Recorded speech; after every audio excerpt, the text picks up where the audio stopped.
Bom, estamos dando início aqui mais um host podcast.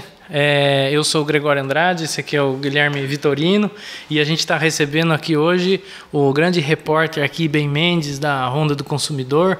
É jornalista, em primeiro lugar, bacharel em Direito e agora está entrando para Medicina, né, isso, Ben? É isso mesmo. Primeira pergunta que eu queria fazer, claro, é por que entrar para a área da Medicina? Qual que seria a... Certo. Gregório, primeiramente, muito obrigado pelo convite, tá? De vocês terem me recebido aqui para falar para a plataforma de vocês, para o público de vocês. Obrigado por toda a recepção, né? A gente está vindo lá de BH da melhor maneira possível. Muito obrigado. Tá, é um prazer. Mas ir para a medicina, eu acho que eu sempre gostei de estudar, isso é fato, né? Sempre fui uma pessoa muito curiosa em relação a tudo que diz que é conhecimento, né? Eu tenho essa curiosidade, busco não desprezar nenhuma fonte de saber, mas a medicina é uma pergunta, como eu sempre digo, difícil para responder, porque não tem muita relação, não guarda muita relação com o trabalho, né? E as pessoas meio que esperam que eu tenha ido para a medicina talvez por uma relação ou para relacionar com o trabalho, e não é. É justamente por essa necessidade de aprender, de estudar, tenho os meus filhos, ir a uma consulta médica, né? Saber ali o mínimo de um diagnóstico. Ter conhecimento para não se sentir impotente diante de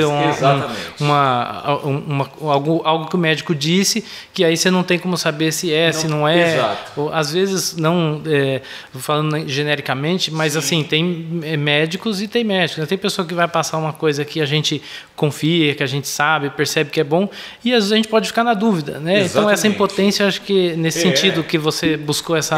Perfeitamente, isso aí. Ser impotente nesse sentido em relação à saúde é complicado, né? Afinal, você vai ao médico, então... Principalmente os filhos que está deixando... Você prescreve, você vai dar, né? O medicamento, enfim. Aí hoje eu já vejo também que eu posso atuar na medicina de maneira a prestar um serviço à sociedade, sabe? A semelhança do que faço na Ronda do Consumidor, né? Claro, nada impede que eu vá ter o meu atendimento, minha própria clínica, enfim...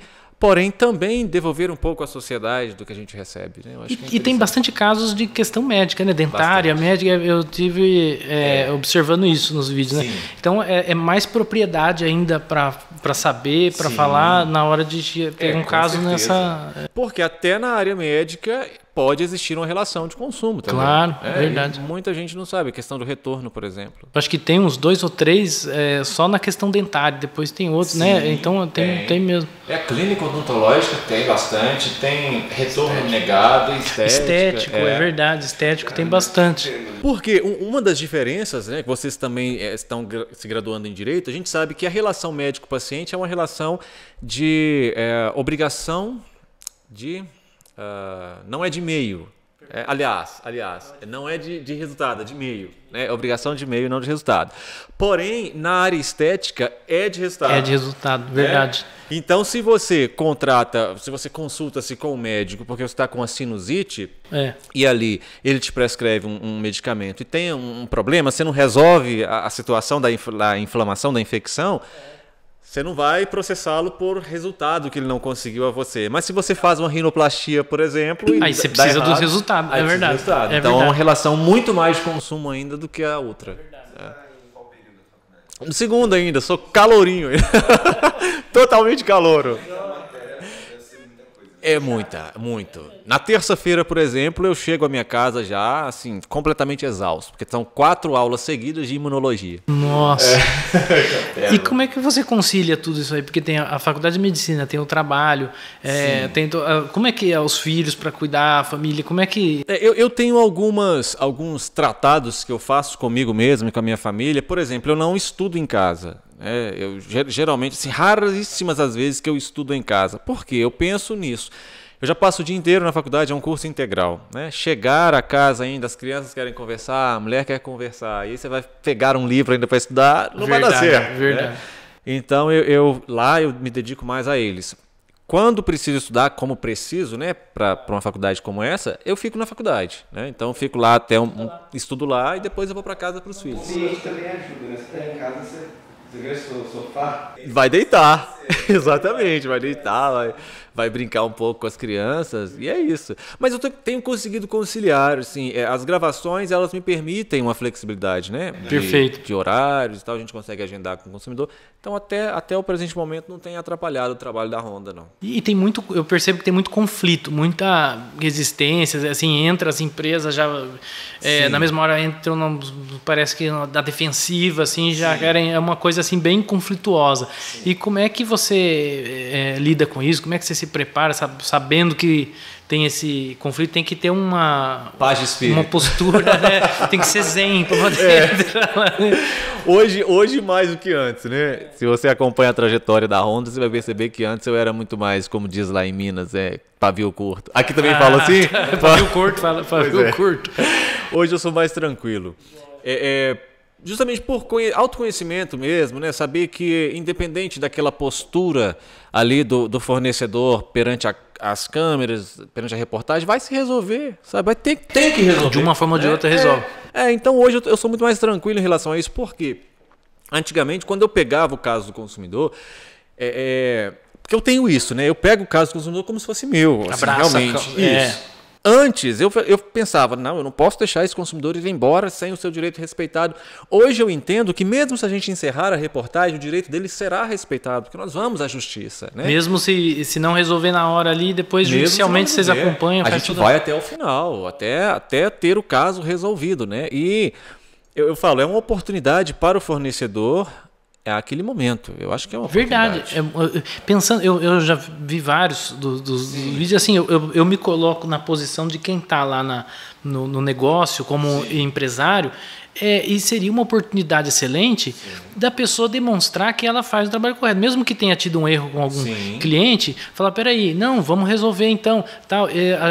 Assim, é difícil ver um que tem uma postura assim mais equilibrada nesse sentido, né? E é isso, eu vejo que as pessoas, sejam os consumidores, seja a audiência, enfim, ninguém é intolerante em relação ao erro.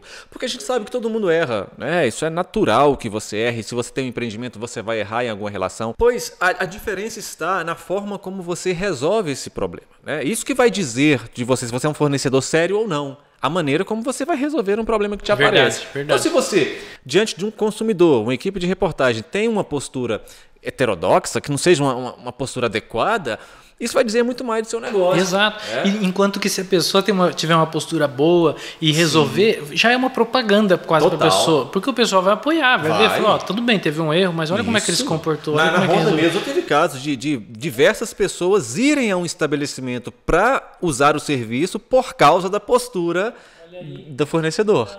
Teve um caso muito específico, assim, que eu vi que foi da autoescola. Sim. A moça tinha feito curso, não sei o quê, aí tinha, parece que baixo no pagamento, aí a proprietária apareceu, resolveu tudo. Isso. Me lembro. Você está falando de uma autoescola em Contagem, se eu não estiver enganado. Isso. Pois é, o pessoal, assim, é uma repercussão positiva. Por causa disso, a gente é tolerante a esta falha, que é humana, né? Todo mundo vai errar. Agora, o que a sociedade é intolerante, e com razão, é o não reconhecimento do erro. Exato. E reincidência. Reincidência, né?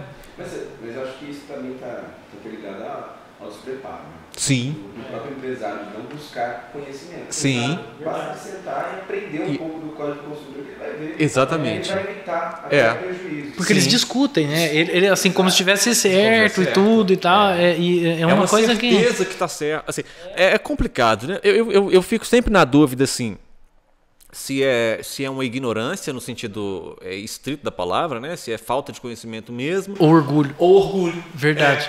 Porque tem coisas que são tão explícitas, né? E eu mostro, eu tô com a lei sempre, eu tô mostrando, mas alguns nem me dão a oportunidade de mostrar a lei. Nem querem, às vezes, que fale para não... verdade. Então já resistem. É verdade. E até na questão do direito de imagem, tem uma questão, todo mundo, primeiro, pelo que eu vi nos vídeos, todo mundo já chega e fala assim, você não tem o direito de gravar, você não pode gravar. Como é que é isso aí? Pode gravar, então, chegar na empresa e gravar? Na verdade, eu não sei quem foi a primeira pessoa que confundiu o direito constitucional. Deu origem a esse... Eu acho que confundiu o direito constitucional à privacidade com isso e chamou de direito de imagem, e eu não sei que bagunça que foi feita aí ao longo da história, né? Que a pessoa foi reproduzindo. É uma das primeiras coisas que falei, o meu direito de imagem. E pior, pior do que o fornecedor, que é um civil, falar isso, é quando um agente público fala. E já teve agente público falando, mas ela tem o direito de imagem. Eu falei assim, o que é isso? Por quê? Nós temos que entender o seguinte, é uma questão lógica. Vamos pensar. Se existisse esse suposto direito de imagem, não poderia se haver câmera de circuito interno de TV, não poderia ter câmera de olho de rua, na rua, não poderia ter nada disso. Verdade. O que não pode, então, mais ainda, então se você está lá gravando um show, por exemplo, você não poderia gravar, não poderia gravar, nada. É verdade. O que não se deve fazer, e aí é passível de indenização, é o uso indevido dessa imagem. Agora, uma imagem captada para fins lícitos, e entende-se, o jornalismo é um fim lícito, Perfeito. é válido. Esse é um primeiro fator. E um segundo fator é que pessoa jurídica não tem direito à intimidade. Eu não sei onde arrumaram isso também. Pessoa jurídica não tem direito à intimidade. Porque o que está sendo gravado ali, na verdade, é a empresa e os seus funcionários, Exatamente. não a pessoa na sua privacidade. Não é é isso, a pessoa na sua privacidade, é o representante da pessoa jurídica. Tanto é que nem me interessa, eu nem busco saber sobre a vida privada da pessoa. Isso eu não quero saber. Eu quero saber da pessoa como funcionário daquela empresa e tal. Mas falam que é o direito de imagem. E aí eu acho que existe também muita orientação equivocada por parte de profissionais técnicos. Então eu percebo assim, há situações que a pessoa recebe bem, ela está começando a falar, quando ela liga pro advogado. Aí volta a onça, sabe? Trazendo todo tipo de argumentação jurídica possível. Mas tá bom, né? Tudo bem. Até às vezes até o próprio advogado da pessoa fala para ela que ela tem esse direito. Fala, reproduz. Eu não sei se é pela tensão do momento, porque a Honda é um reality show, né? Eu não sei se pelo aquele momento ali não dá para a pessoa informar direito o que está acontecendo. Eu não sei. E não entende. Eu sei que passam algumas orientações assim e a gente fala, não é possível, né? Mas a partir do momento que você tem um empreendimento, você reserva uma parte daquele empreendimento para receber o público. Ali é acessível ao público, né? O que a Honda não vai fazer jamais é sair entrando no escritório adentro, sem ser convidado e tal. Mas naquele espaço reservado. E qual que foi o caso que teve mais conflitos, foi mais difícil para você resolver? Assim, tem um que... Tem muitos casos, assim, é até difícil, Gregório, falar um caso, porque assim, é tanta treta. É tanta coisa. É tanta treta. Mas tem casos que ainda hoje estão na justiça, sabe? Porque dá problema na reportagem, depois dá problema nos processos. Tem um que até hoje está se arrastando em processo judicial, que é um caso gravado em uma autoescola em Belo Horizonte, sabe que assim, a pessoa chegou a ser presa. Isso. É complicado uma situação. Como é que foi? A pessoa chegou e fez uma injúria racial. Durante a gravação. Se eu não me corrija se eu estiver errado, mas ele entrou. E a pessoa, na hora lá que estava com a polícia, não sei se a polícia já tinha chegado, não tinha chegado ainda. No momento da injúria já tinha chegado. E ofendeu com uma injúria racial.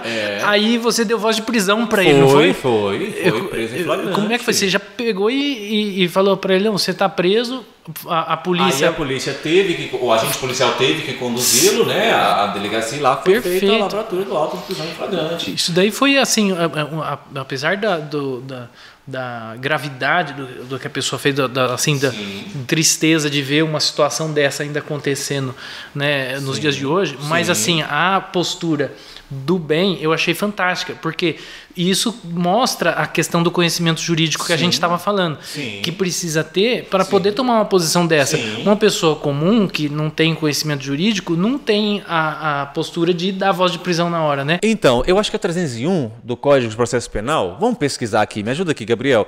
Se é 301 ou 319, é 300 alguma coisa. Do Código de Processo Penal. Aí é interessante que lá ele tem, o artigo ele tem alguns verbos, né, que diz muito. Ele fala que qualquer do povo pode, e as autoridades devem prender em flagrante quem encontrado. Encontrou? Presta aqui, por favor. Vamos ler aqui. É o 301. 301, tá bom.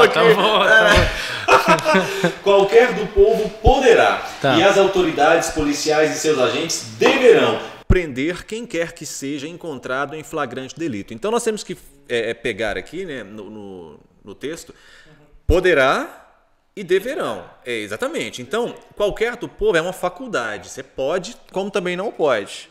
Como também Se você está vendo um delito em flagrante, você pode prender ou não o autor, né? É a faculdade sua.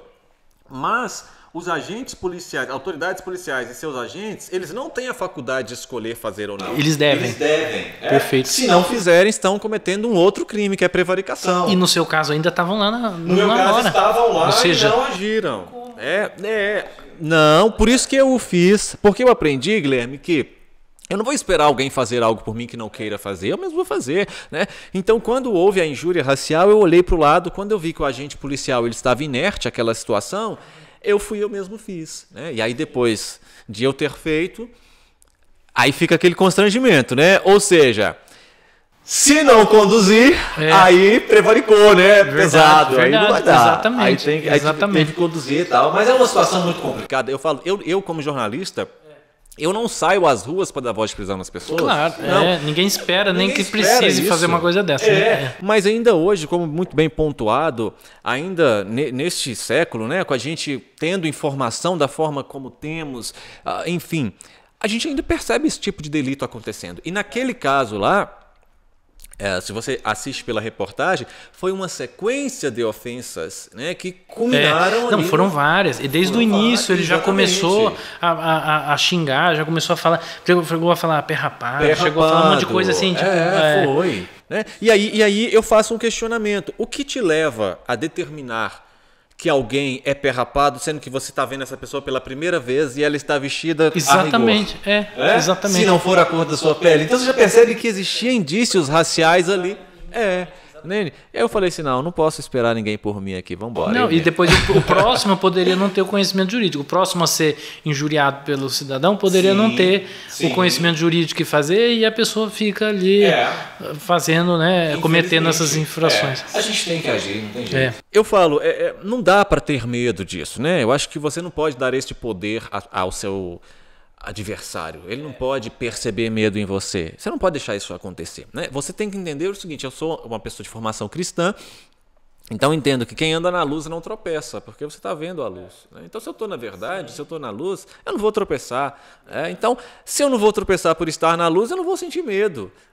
Embora a gente saiba que nós estamos realmente lutando muitas vezes contra grandes poderes econômicos. A gente já gravou reportagens em empresas assim, bilionárias. Entendi. Né? Também contra pessoas com muito poder político, enfim, mas assim, tudo bem. Errou, tem que ser, vai ter todos estão sujeitos à lei. Exatamente, todos estão sujeitos à lei. Perfeito. Assim a gente espera. A gente espera que seja assim. É verdade. Nesses trabalhos, assim, dentro desse, você já chegou a pensar assim, nossa, não vou mais fazer esse trabalho? Chegou até diante de tanta dificuldade ou você tem não, essa... Eu nunca titubeou de... Não, é muito difícil, realmente, sabe? Só que eu não tenho uma postura... a minha esposa conhece bem, assim, tá junto comigo, meus pais. Eu sou uma pessoa assim que eu não vou de forma nenhuma demonstrar fraqueza. Eu não vou. Isso tá na minha personalidade, assim. A Paula até brinca, assim, às vezes até doente fisicamente mesmo, sabe? Se eu chegar um momento e eu falar assim, vamos pro médico, é porque o trem tá feio. Tá pegando. Eu tenho essa tendência a resistir ao máximo, talvez, não sei, talvez nem seja válido, né? Porque eu também tenho o direito de demonstrar fraqueza em algum momento, né? Mas eu não penso em desistir, sabe? Por mais que a gente enfrente bastante percalço, só que o que mais me deixa chateado é quando essas dificuldades, essas barreiras vêm do próprio Estado, sabe? Aí é chato, né? Porque uma coisa é você... Eu lido facilmente com um fornecedor que me resiste, com um fornecedor que tenta dificultar o meu trabalho. Porque eu entendo, tem uma certa lógica. Ele acha que eu sou inimigo dele, não sou, mas ele acha que sou, ele acha que eu fui ali no empreendimento dele. Tudo bem. Outra coisa é quando essa perseguição, essa falta de apoio vem do próprio Estado. Não deveria vir porque, primeiro, nós estamos fazendo um trabalho que denuncia justamente a inépcia do Estado. Né? Se o Estado fosse atuante, não precisaria de ronda do consumidor, já começa aí. Então a gente já faz isso. Outro fator é o tanto que nós economizamos aos cofres públicos. Gente, é uma coisa impressionante. Ajuizamento de demandas que são resolvidas. Pois é. Mesmo. Um processo, você vê, para ele ser julgado em todas as instâncias, assegurando-se ali o contraditório, ampla defesa, recursos, enfim, Ele é caríssimo. Nós estamos falando de dezenas de milhares de reais, né? Quando a Honda vai e gratuitamente ela faz esse trabalho de mediação, coloca uma pessoa na frente da outra e resolve os seus conflitos, porque se a Honda não atuar, essa pessoa vai ao judiciário. Então vai ter que ser um processo, né? Então a gente está evitando muito dinheiro sendo gasto aí. Verdade. Então deveria ter, no mínimo, um respeito maior, né, a esse trabalho que é feito. E a gente tem o respeito de grande parcela das instituições? Temos. Mas, vez ou outra, eu encontro resistência até no próprio agente do Estado. E aí me deixa realmente irritado, né? Não dá. Não vou generalizar tudo, mas Sim. Vamos pegar o Código do Consumidor. Sim. Você acha que hoje em dia ele é um código completo? Falta coisa? Precisa de uma atualização, por exemplo? Eu acho que ele precisa de uma atualização, embora seja muito bom. Sabe? Eu acho que é uma das melhores leis que nós temos. No meu ponto de vista, o Código de Defesa do Consumidor, ele só não é melhor do que a Constituição da República. Tá. Porque a Constituição ela é fantástica, né? Você sabe bem disso. É difícil aplicá-la num país tal como o Brasil, mas é fantástico. O Código também, por quê?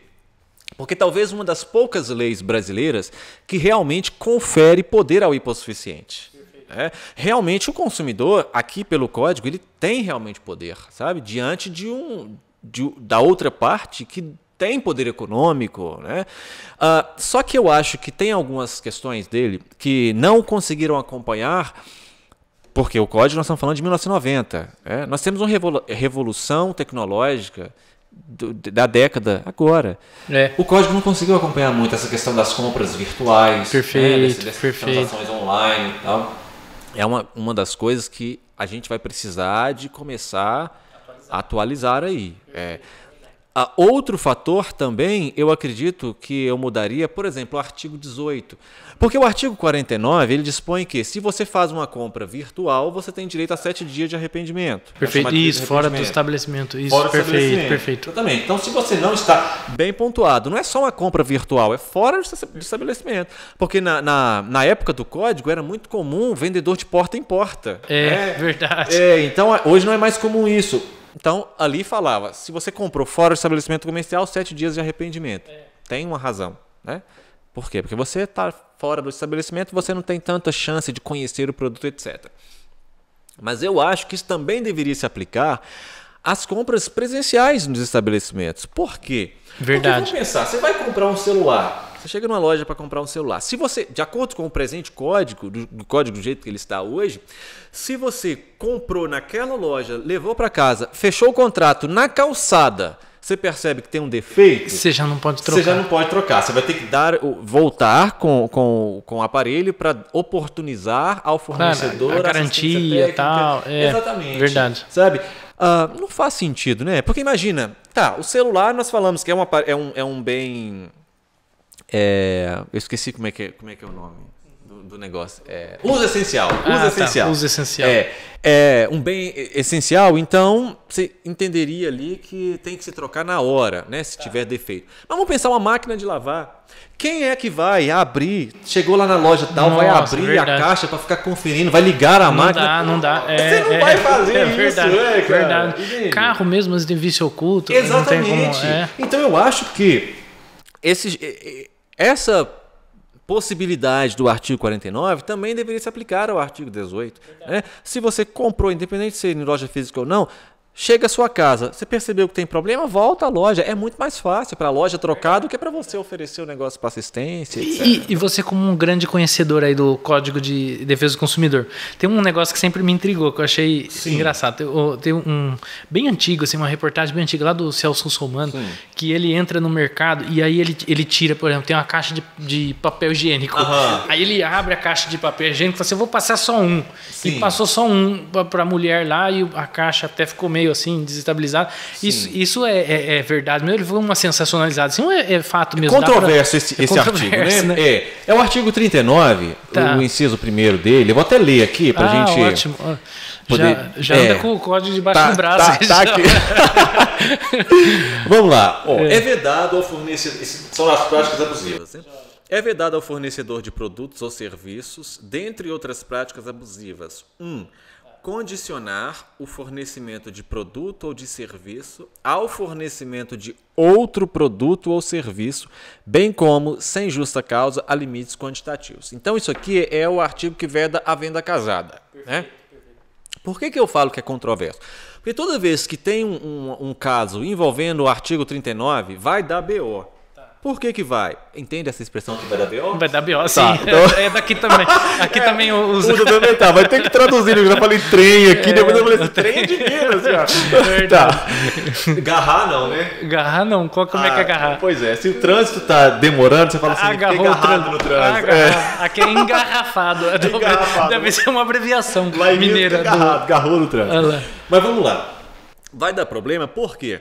Porque geralmente nós estaremos discutindo coisas pequenas, que as pessoas elas não estão dispostas ali a falar, mas vai arrumar problema por causa disso? É mais fácil você entender como venda casada o fato de cinemas, por exemplo, falarem assim, você não pode entrar aqui portando o refrigerante que você comprou lá fora.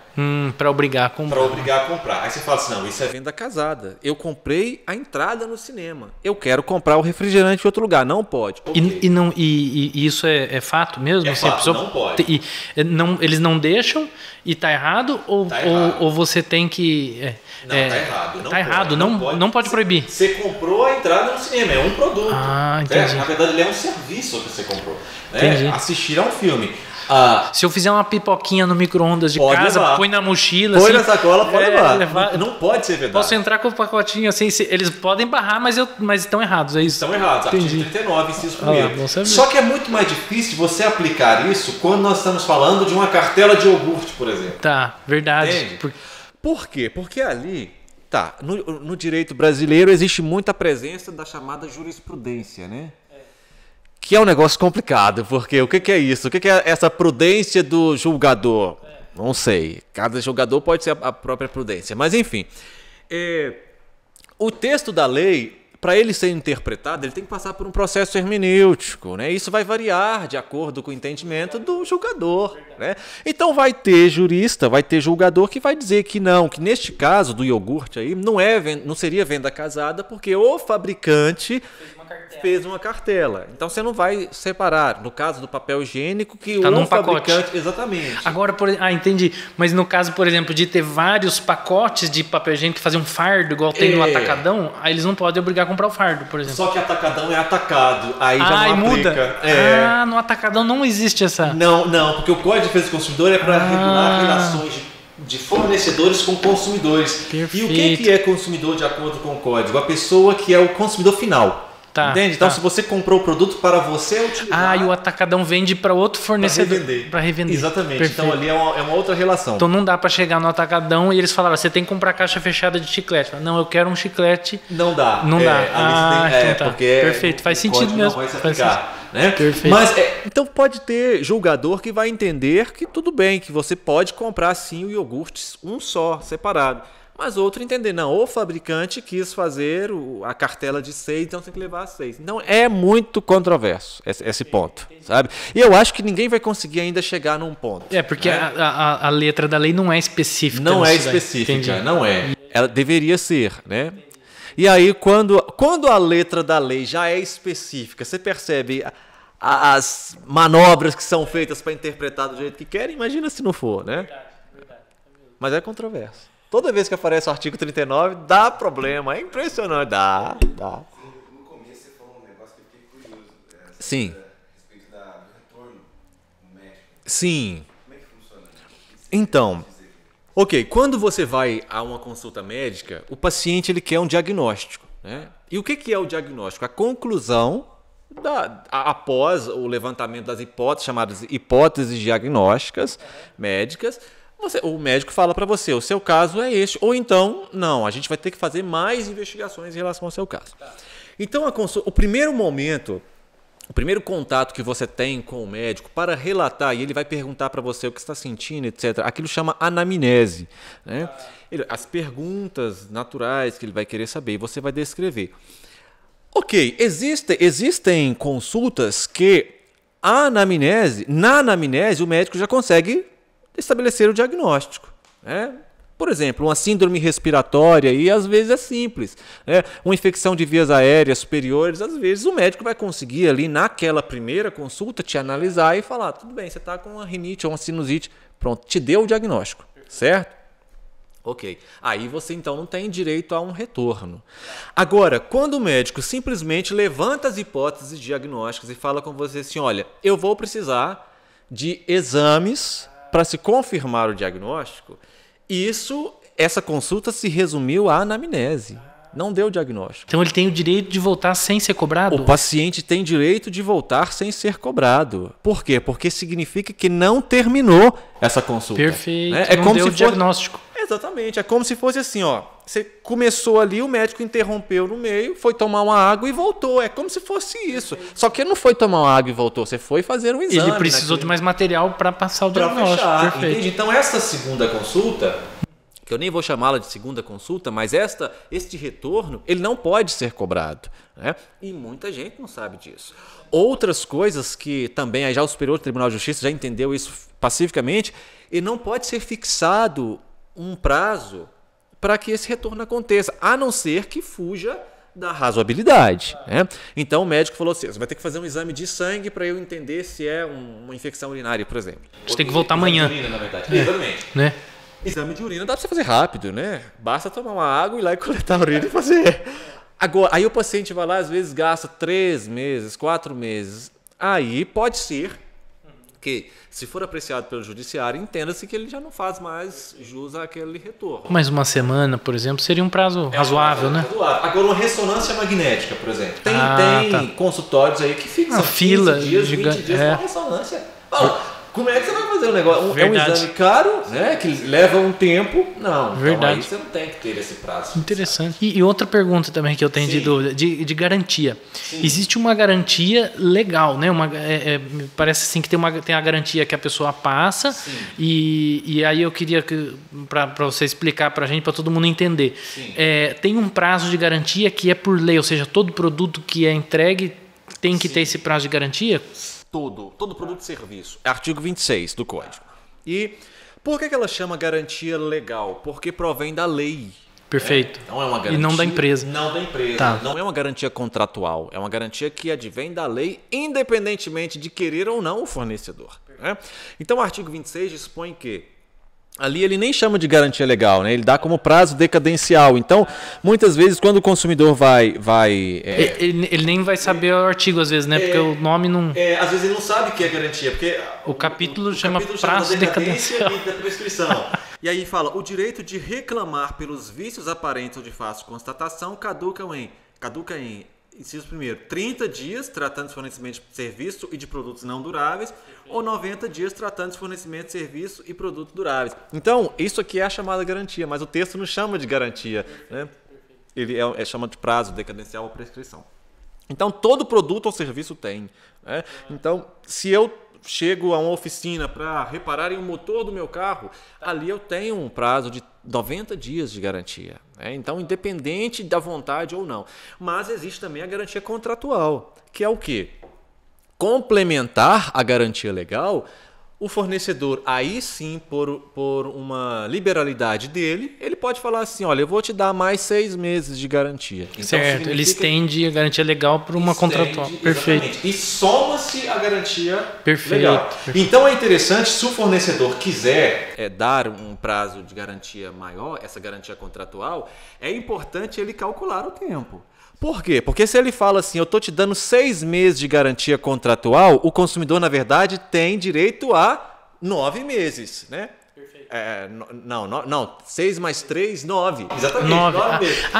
Ela soma sempre a da legal? Na verdade, eu estou passando informação até um pouco equivocada. Não é 3 meses, é 90 dias. 90 dias, perfeito. Às vezes a gente fala 3 meses, mas um mês vai ter 28 dias, ou 90 dias. Tá. Então, se o fornecedor fala assim, eu vou te dar 6 meses de garantia, 180 dias de garantia, ele tem que estar atento que é 180 mais 90. Mais os 90 que dá lei. O quê? 270?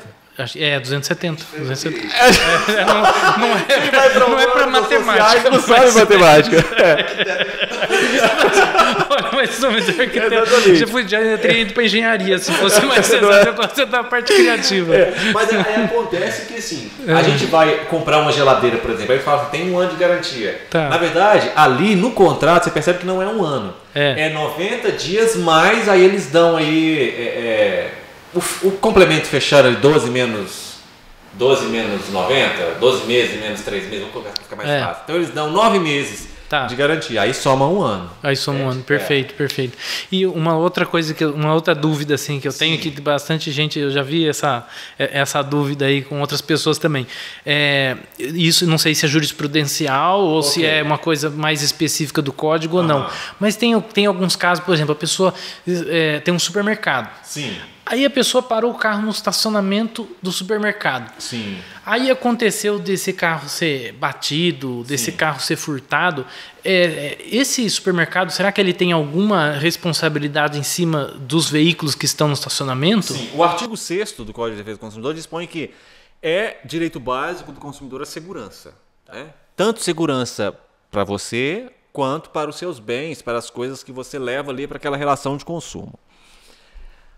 O Superior Tribunal de Justiça já julgou, e já é uma jurisprudência do STJ, então isso já é pacífico, que é responsabilidade do estacionamento a guarda do veículo. Por quê? Porque você integra a prestação de serviço. A estrutura tem que englobar aí o segurança local. Então por que você foi àquele supermercado? Às vezes porque tem ali justamente essa comodidade do estacionamento. Entendi. Então é uma extensão dessa sua relação de consumo. Perfeito. E o estacionamento não sendo pago. Mesmo o estacionamento não sendo pago. Porque, inclusive, se eu não estiver enganado, nesse julgado mesmo levantava-se essa questão de ser um estacionamento gratuito. Mas ele se estende aos domínios do fornecedor do supermercado, entende? Então, ele tem direito. O pago nem se fala, né? Gente, é impressionante como que o direito ele é violado constantemente. Muitas vezes você chega a algum lugar, por exemplo, um estacionamento pago, e está escrito lá, não nos responsabilizamos por objetos deixados no interior do veículo. É eu que me responsabilizo, então? Pois é, por isso que surge a dúvida, né? Porque o pessoal põe a placa falando que não... Como se não tivesse, não.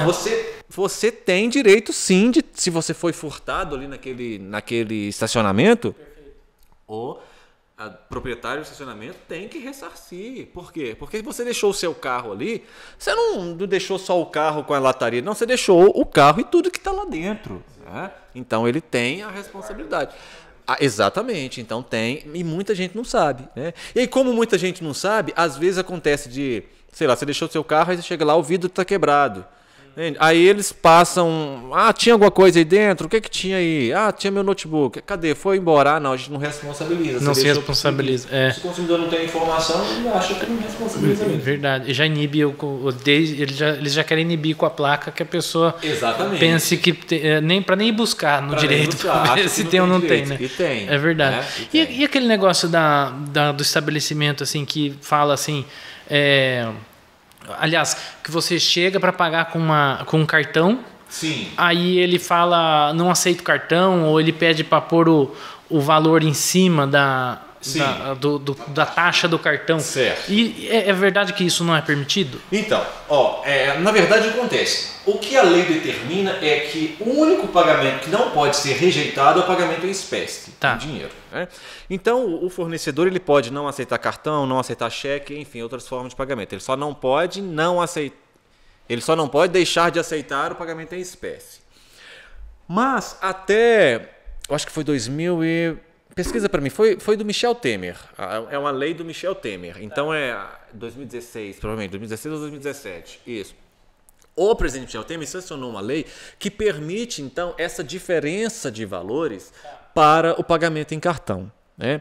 Só que se você vai fazer uma correta interpretação do texto legal, você entende que o que a lei está dizendo é que deve-se ser proporcionado um desconto para o pagamento em dinheiro. E não um acréscimo no cartão. Perfeito. Então a correta interpretação deveria ser assim, sei lá, você tá a placa lá, um celular, R$1.000. pagamento em dinheiro 950 e não o contrário. E não celular R$1.000, pagamento em cartão 1.050. Aí não.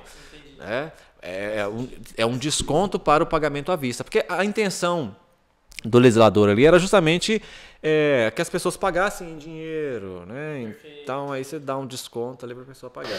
E no caso dela se negar a receber em algum tipo de forma de pagamento, é lícito? A empresa pode se recusar a receber em dinheiro, se recusar a receber em cartão? Dinheiro não. Pode recusar. Mas ela pode recusar receber cheque, receber cartão de crédito, lembrando que isso deve estar anunciado ostensivamente. Ah, tá, perfeito. Tem que ter o aviso. Tem que ter o aviso lá. Tá certo. Por quê? Porque são práticas de pagamento que estão na sociedade já. Então imagina, você vai lá e abastece no posto de gasolina o seu carro inteiro, não tem o tanque inteiro. De repente, a gente só recebe em dinheiro. Inicialmente você fala, então ele não está cometendo nenhuma ilicitude, porque ele recebe em dinheiro, que é a única moeda, é a única forma de pagamento que a lei determina que tem que receber. Perfeito. Mas ele não avisou. Então o consumidor tem direito à informação ostensiva e clara. Né? Então ele não avisou, então aí não deveria ser adequado, né? Tá certo. Mas ele pode rejeitar se quiser. Aceita os Pix? Pix agora qualquer pessoa na rua tem fácil, o Pix. Fácil. Uns problemas, né? Esses dias a Globo, ela fez um Pix, foi para uma outra pessoa. Nossa. E essa outra pessoa que não era quem ia receber, ficou com dinheiro e comprou uma casa. Podia ter sido para mim.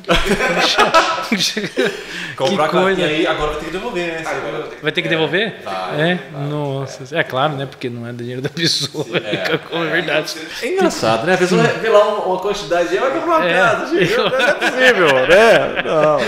E nesse caso vai ter evicção, né? Ou seja, vai mandar a casa voltar no tal provavelmente, né? Provavelmente. Ou ele vai ter que... alguma coisa do tipo. Vai ter que fazer. Eu sei que determinaram que o dinheiro não era dele, que tinha que devolver pra Globo. Teve um quadro uma vez naquele Pânico que tinha lá. Sim. Que eles fizeram um quadro, não sei se vocês lembram, que chamava Zé Pequeno do Consumidor, já viu? Não. Sim, com aquele ator que fazia o... Fazia o dadinho, Aham. Zé Pequeno, né? Sim. E aí ele ia lá e ele brigava com o pessoal lá, então eles fizeram bem comédia, assim, né? Sim. E aí tem um que ele vai num restaurante. Aí ele senta, aí eu queria ver se isso aí é fato mesmo, ou se eles fizeram mais para sensacionalizar, para dar uma comédia assim, no negócio. Mas ele senta num restaurante assim, aí ele tá como vegetariano, só que é um rodízio de carne. E aí o pessoal vem ofertar o espeto de carne para ele. Certo. Mesmo ele com um negocinho vermelho e falando, não quero churrasco, porque é um preço sem o rodízio e um preço com. Sim. E no que oferta, e aí vem outro, no quarto, aí ele fica furioso, ele joga a toalha, bate na mesa, quebra tudo, ele grita, e ele fala um monte de palavrão, né, do coitado do garçom ali. Então, mas isso daí seria uma infração, porque não parece muito grave. Assim, a pessoa está lá no restaurante, aí ela está ofertando. Se a pessoa aceitar a carne, ela entrou para dentro do rodízio. Sim. Mas eles puseram talvez como se fosse assim, um negócio casado. Ele sentou e ofertou. Não parece muito ilícito, né? Não, eu não entendi bem como que funciona aí a dinâmica. Mas se você... O que o código diz é o seguinte. Se você recebe algo que você não solicitou, isso é tido como uma amostra grátis. Você não tem que pagar. É isso que ele estava falando. Não, então se foi esse o caso, sim. Eles estão ofertando, sendo que ele avisou desde o início que ele não queria o rodízio. E aí sentou e ainda pôs o vermelhinho ali no rodízio. Não sei se isso amostra grátis. Sabe, né? Que aqui, não sei, pelo menos aqui em São Paulo, você põe um negocinho vermelho, aí ninguém vem. Sim. E eles vinham ofertar. Então é isso. Se colocou no prato e quando você não quis, é amostra grátis. Nesse caso, ele podia comer até e depois falar, me ofertaram, eu pus isso acontecia muito com envios de livros. Né? As editoras antigamente enviavam livros para o fornecedor, para o consumidor, sem ele ter solicitado. Então, por isso que inclusive vem essa lei, né, essa norma. Para quê? Que depois mandava a conta. Mandava a conta depois. Não, se mandou sem solicitar, amostra grátis. Amostra grátis. Até mesmo um serviço adicional também. Se você, por exemplo, você deixa seu carro no mecânico, você fala assim, eu quero que retifique o motor. do carro. Aí chega lá, ele vai falar assim, aí você vai buscar o carro, eu vi que também que a embreagem precisava trocar, o cano de descarga. Você fala assim, ótimo, muito obrigado, vai embora. Obrigado. Porque não pode cobrar, valeu. Né? Os mecânicos, mas quando vocês fazem isso, vocês são muito chatos. É verdade. Você vai pra arrumar uma coisa, verdade. Você mil defeitos. E fala, arrumei isso. Arrumou por conta própria. Verdade. O que ele pode fazer? Identificou esses problemas, entra em contato contigo e fala, ó, tem esse problema. Você autoriza a fazer o serviço? Se autorizar, não é amostra grátis. Mas se você não autoriza, não está nem sabendo, chega lá sua conta para você pagar, não. Todo dano causado ao consumidor é responsabilidade do fornecedor. Artigo 14 dispõe isso, artigo 20. Os danos causados aos consumidores, o fornecedor é solidário a esses danos. Sim. Ele foi consertar, por exemplo, foi trocar óleo. Sim. Ele voltou vazando a mangueira. Só que ele não mexeu ali. Mesmo assim, ele tem que... Tem que se provar a conexão do dano com aquele prestador de serviço. Porque às vezes pode acontecer, por exemplo, de você levar um produto para arrumar em algum lugar e esse produto já está com algum outro defeito e ser descoberto ali. Né? Então aí não. Mas se foi causado pelo fornecedor... Ele tem que reparar. Tem que reparar. Às vezes acontece muito em reparo de celular ou de computador. Vai consertar um HD, estraga a placa. Aí ele quer cobrar de você a placa. Não, ele que tem que arcar. Né? Os danos causados pelo fornecedor, ele tem que responder. As pessoas que você ajuda no seu canal, como que você seleciona elas? Geralmente é pelo WhatsApp da Honda do Consumidor. Mas chega um caso também via Instagram, chega via Facebook, e-mail, enfim. Mas a gente recebe todos. E é interessante a gente falar sobre isso, Guilherme, que muita gente pensa que o trabalho da Honda resume-se apenas à reportagem. Não é. A Honda do Consumidor orienta todos os consumidores. Alguns casos viram reportagem. Né? Mas a gente, assim, diariamente, gente do Brasil inteiro que mandam as suas dúvidas. Que às vezes recebe esse auxílio por meio de mensagem, mas não viram uma reportagem porque não faz não precisa ir até a loja. Mandam, a gente orienta assim, até o final, exatamente, todo o direito dela, ela resolve. Até porque nós temos uma estrutura limitada, né? A gente não consegue atender fora de Minas, por exemplo. Então a gente orienta. Mas... Para receber esses casos, sim, aí tem quem recebe, faz a filtragem de mensagens, a gente analisa os casos. Por quê? Como nós estamos falando de uma norma que muita gente desconhece, também existe consumidor que acha que tem o direito quando não tem. Entendi. Aí vocês têm que explicar que o direito não é isso. Analisar o caso, analisar os documentos, e falar às vezes que não tem. E aí tem gente que fica chateado? Tem. Né? Com você, sendo que na verdade ela que não Aí eu não sei. Assim, eu acho que com a gente eles são mais carinhosos. Então, ainda bem. Porque... Mas geralmente, assim, tem um negócio que dá problema, é a pessoa achar que ela tem direito de trocar em 7 dias. Em todos os casos. Tem que ser dentro do estabelecimento. Fora do estabelecimento. Fora do estabelecimento. Verdade. Então, comprou um sofá, por exemplo, na Casa Bahia, saiu de lá com o sofá, já era. Já era. Verdade. Então, assim, se ele tiver defeito, aí sim, né? Mas é por causa do defeito. Aí a garantia. A pessoa, a gente recebe isso demais. A pessoa fala assim, eu comprei tal produto na loja, cheguei na minha casa, eu olhei, arrependi, não gostei muito da cor, do modelo. Eu fui trocar, eles falaram que não tinha trocar, eu tenho direito, não tem? Nos 7 dias, aí eles falam, não tem. Verdade. Acontece também. Acontece. É verdade, por isso que você falou que o certo seria o código mudar, né? E deixar estabelecer isso para todos. É verdade, faz sentido mesmo, faz sentido. Porque é muito mais fácil, pense em você é uma grande varejista. Você já tem uma relação com os fornecedores, com o fabricante. Claro. Enfim, é muito mais fácil para você trocar a máquina de lavar. Pega de volta, entrega outro. Nos Estados Unidos é assim, gente. Verdade. Uma pessoa estava até mandando para mim ontem, não me lembro por qual plataforma, mas mandou um vídeo de uma mulher que ela fez um chá de fraldas e ganhou algumas fraldas. Só que a numeração não servia no menino dela. Não foi ela que comprou. Presta atenção. Não foi ela que comprou, ela ganhou. E aí ela foi com aquelas fraldas à loja e ela conseguiu trocar. Olha que avanço. Isso é uma mentalidade mais avançada. Verdade. Né? Por quê? Porque o que interessa não é quem comprou, quem não comprou. O que interessa sou eu o fabricante dessa loja, reconheço esse produto. Está dentro da validade? Então vou trocar, mas não aqui. Verdade. Querem até a notinha, não sei o quê. E nós estamos já chegando meio no fim, mas só pra, eu queria fazer uma pergunta. Você tem vontade futuramente de exercer alguma função pública, uma política? Não. Não tem interesse? Não tem vontade? Não tem vontade nenhuma. E é um negócio engraçado, porque assim, é outra pergunta. Eu acho que ela e a da medicina disputam, né? Junta as que mais perguntam. Exatamente, qual que é mais perguntado. Mas não tenho. Eu acho assim, eu sou uma pessoa pública, né? Eu já exerço uma função. Claro, verdade. Uma figura pública, é verdade. Mas é uma figura pública. Claro. Mas eu não tenho vontade de me candidatar a um cargo eletivo, de jeito nenhum, né?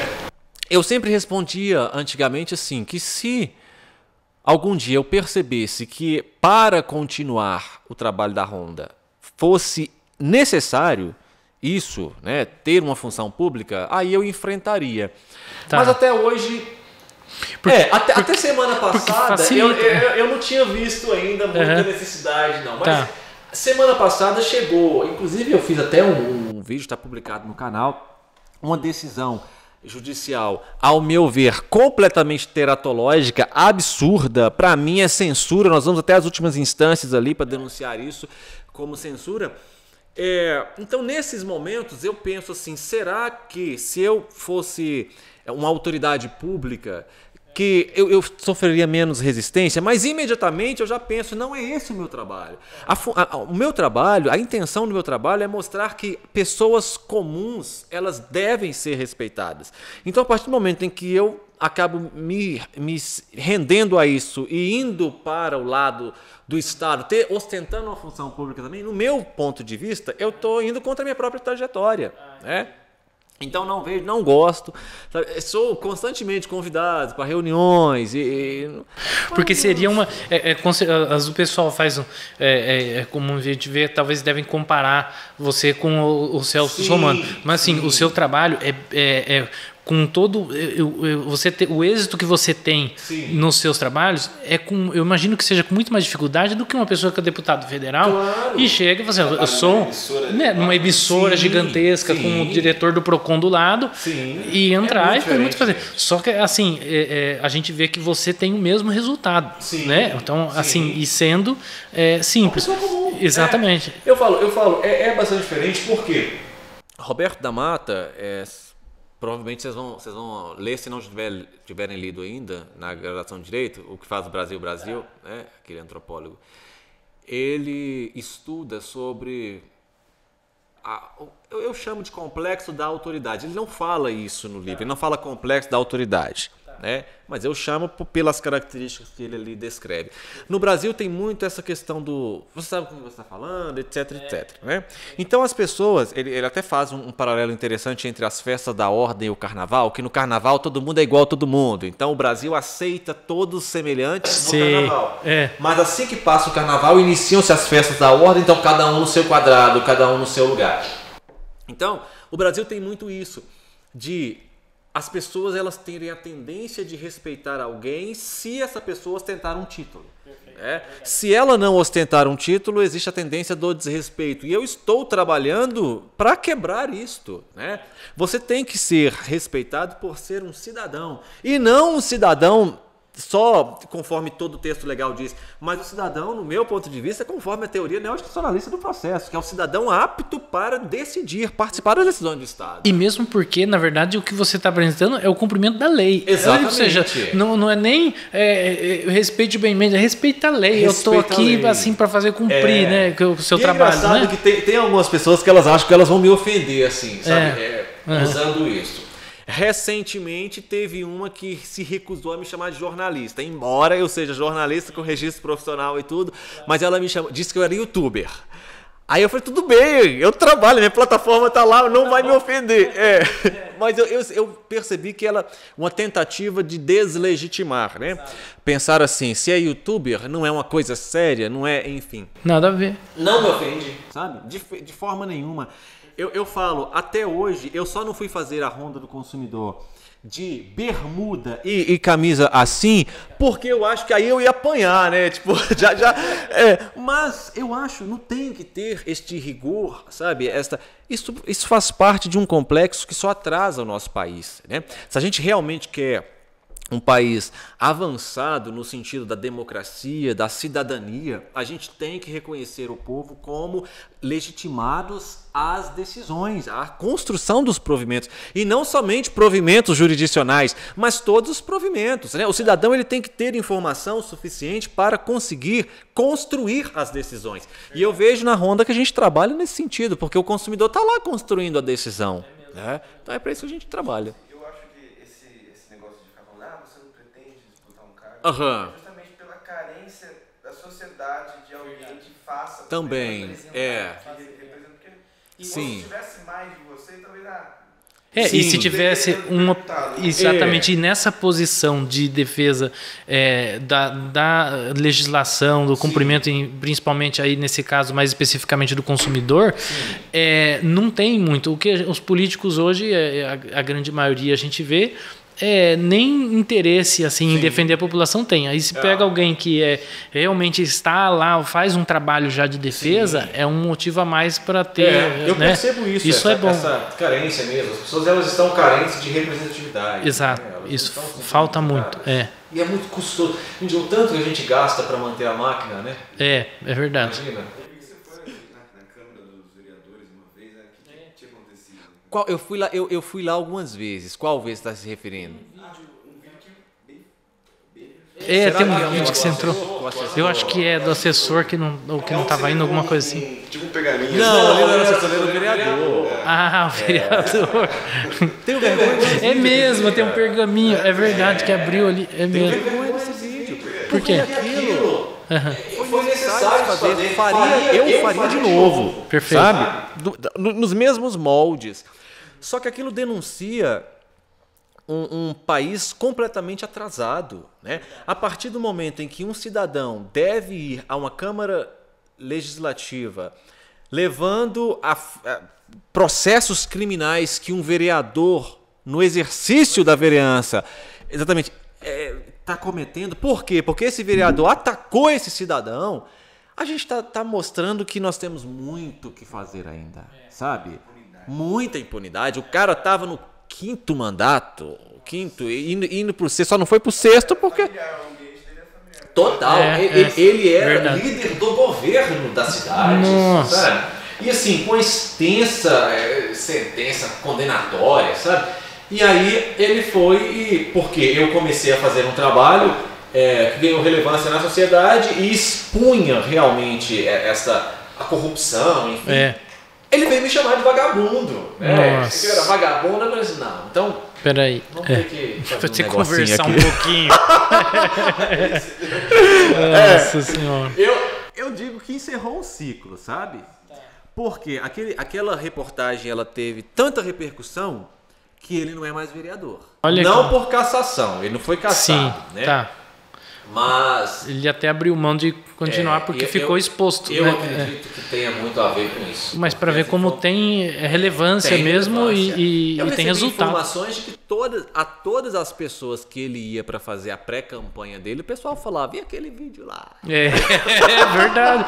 Mas o senhor explica isso. Exatamente, porque eu estava lendo sentenças judiciais. Perfeito. Eu não estava lendo pernas acusatórias. Exato, uma acusação. Não, era sentença. Então já transitou, verdade. já teve o... Enfim. É mesmo, já está condenado. E tem mais condenações para ele. Eu não conhecê-lo mais. Bem, exclusivos, próximos capítulos. Se a Justiça Mineira for séria, eu acredito que seja, sim. Né? Ele vai ter ainda algumas condenações para ele suportar. Vão ser nos próximos capítulos. Espero que eu não esteja envolvido desenrolando os processos dele. Bem, obrigado, viu, pela presença aqui. Obrigado por você estar compartilhando aí todo o seu conhecimento aí na área. Tenho certeza que ajudou muita gente aí a entender a questão do nosso canal aqui, quem está assistindo, e claro, do seu trabalho, que é fantástico e já está ensinando aí as pessoas há bastante tempo aí quais são os seus direitos, quais são as obrigações das empresas, e espero que a gente consiga futuramente aí ter uma outra entrevista, a gente trazer mais assuntos aí, e ao mesmo sucesso aí no seu trabalho. Vai ser um prazer, muito obrigado, eu agradeço a vocês mais uma vez pela oportunidade de estar falando a plataforma de vocês, a audiência de vocês. Tá? Vai ser um prazer se nós pudermos conversar mais vezes. Isso. Né? Se não pudermos também, essa entrevista está aí para a eternidade. Exato, Internet fica agora. Na internet. Fica aí, muito obrigado, tá? Mas eu espero que a gente tenha prazer de se encontrar mais vezes. Quero agradecer a Paulo e o Gabriel que me acompanharam também. Isso, estão aí. As pessoas que assistirem. Host Podcast, se inscrevam aqui no canal. Isso, obrigado. Compartilhem. Tá? Muito obrigado. Obrigado. Pois é. Tá aí, obrigado.